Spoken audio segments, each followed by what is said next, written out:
Welcome to the Know. I'm Ashley Jenkins. And I'm Gus Sorola. With Pokemon Go eating up just about every chart and mobile phone battery imaginable over the last couple of weeks, you'd think nobody would be happier about the game's success than Nintendo. After all, the game's officially broken the record for the biggest first week ever for any app in the App Store.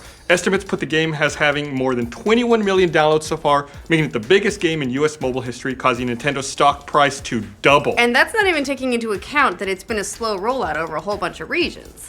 And yet, Nintendo kind of wants you to just cool your jets about its success. Stay cool. Like, we're successful, but just like, chill. Be cool. Guys, I chill. mean, they're already making billions of dollars a day from Pokemon Go. Yeah, well, not exactly, actually. In fact, it's not making a huge difference to their bottom line at all, according to them. Nintendo released a rather tepid statement today to remind everybody about their involvement with Pokemon Go, which is actually significantly less than what people may have assumed. The statement titled, Notice Regarding the Impact of Pokemon Go on the Consolidated Financial Forecast. It's a great Wow, name. that's It's a burning title right there. It was put out in honor of the game's release in Japan. It also goes out of its way to remind people about the business relationship between Nintendo, Niantic, and the Pokemon Company. Namely, that Niantic, a US company, is the developer and distributor of the game. Meanwhile, the Pokemon Company is going to receive a licensing fee as well as compensation for collaboration in the development and operations of the application. Nintendo then states that they are a 32% owner of the Pokemon Company, but due to the way their accounting is set up, the actual impact it has on Nintendo's finances is, quote, limited. So what they're saying is sell all your Nintendo stock that you just bought, right? They're saying like, we're not worth that. Maybe they just worry about the pressure. They wrap things up after reminding everybody about their financial forecasts for the year by saying, taking the current situation into consideration, the company is not modifying the consolidated financial forecast for now. The company will make a timely disclosure when the company needs to modify its financial forecasts. Oh. Like it did when it kept adjusting downwards for the last couple of years. Zing. But y'all notice it's not doing that now. Just saying. The company.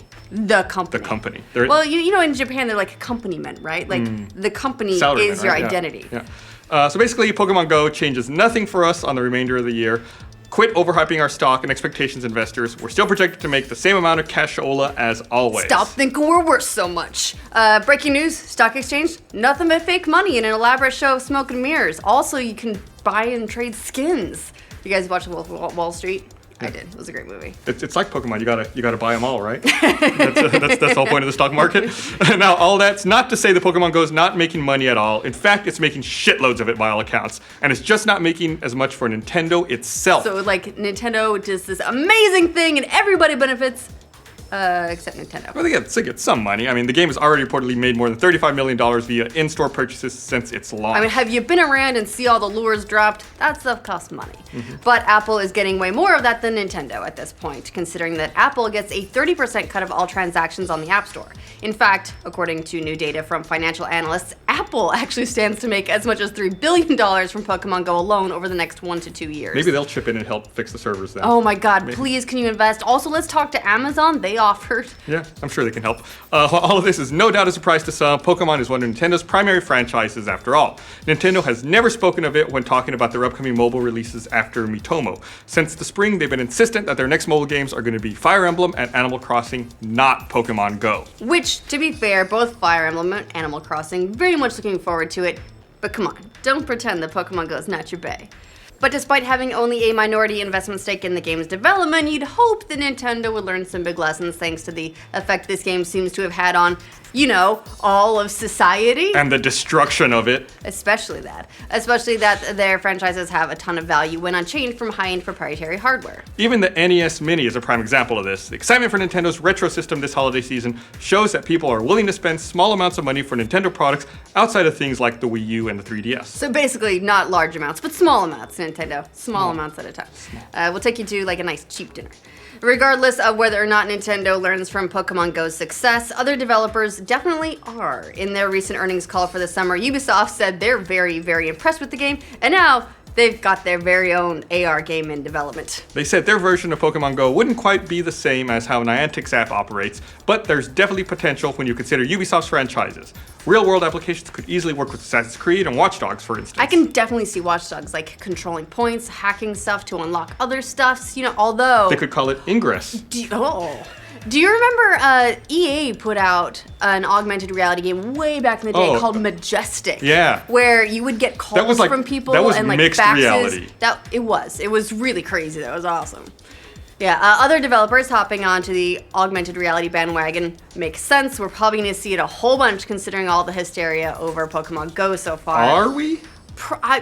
We already... What? They are. Are we? Yes. And the bandwagoning isn't just relegated to other games, but companion apps for Pokemon Go. There's now dating services to hook up players in Pokemon Go. I thought that was called Pokemon Go, but whatever, you do you. Rivas created its own chat feature for the game, and Pokevision is one tool players can use to quickly locate Pokemon on an actual map, including how long is left before the Pokemon scurries away. Yeah, is that cheating? Do you think that's cheating? It's absolutely cheating. Yeah. In fact, I don't know if you've seen it.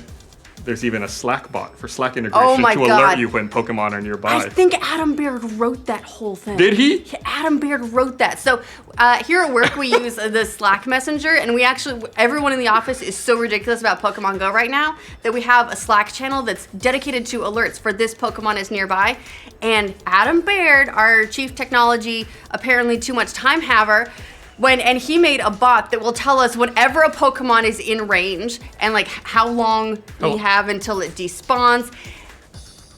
Adam, it's a little bit much, but Adam, we need a talk with you. Please sit down.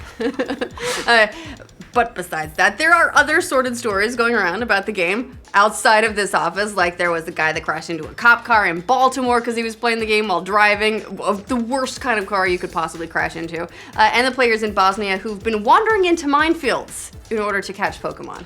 If there's any phenomenon that perfectly encapsulates what people mean when they talk about the zeitgeist, it's absolutely Pokemon Go.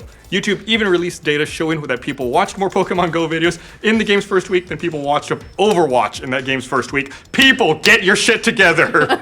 And while the whole world's been desperate to lay the success at Nintendo's feet, which is fair enough considering it is a 20-year franchise, Nintendo doesn't feel like all of that credit belongs to them, I guess. Don't worry. Hey, you still got plenty more chances to win back our hearts if you don't think you deserve it yet. But seriously, I mean, make more stuff like Pokemon Go.